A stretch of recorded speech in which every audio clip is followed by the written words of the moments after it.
বেরিয়ে এলো বিসিবির আসল মাস্টার মাইন্ড। বিসিবির সকল কুকর্মের মূলে থাকতেন এই ব্যক্তি। বিস্তারিত জানতে সম্পূর্ণ ভিডিওটি দেখুন। দর্শক, সম্প্রতি সময়ে বাংলাদেশের রাজনৈতিক প্রেক্ষাপটের পরিবর্তন হয়েছে, আর এরপর থেকেই আলোচনায় এসেছে বাংলাদেশ ক্রিকেট বোর্ড বিসিবির। কেননা সরকার পতনের পর থেকে বিসিবি সভাপতি নাজমুল হোসেন পাপন লাপাতা। তিনি কোথায় আছেন কেউ জানেন না। আর এইভাবে তো একটা দেশের ক্রিকেট চলতে পারে না।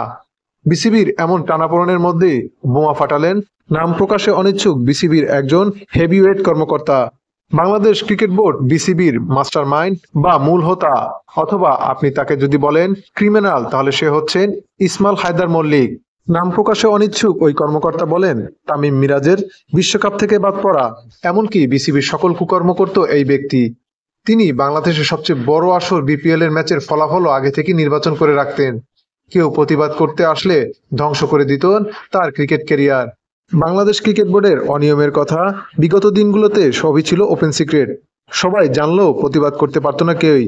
এবার নাম প্রকাশে অনিচ্ছুক ওই কর্মকর্তা বোমা ফাটালেন ইসমাইল হায়দার মল্লিকের নামে, যে কিনা বিসিবির সকল প্রকার কুকর্মের মূল হোতা। এখন দেখার বিষয় হচ্ছে বিসিবি তাকে কোন ধরনের শাস্তির আওতায় আনে। এখন পর্যন্ত বিসিবি কোনো ধরনের প্রেস ব্রিফিং জানায়নি।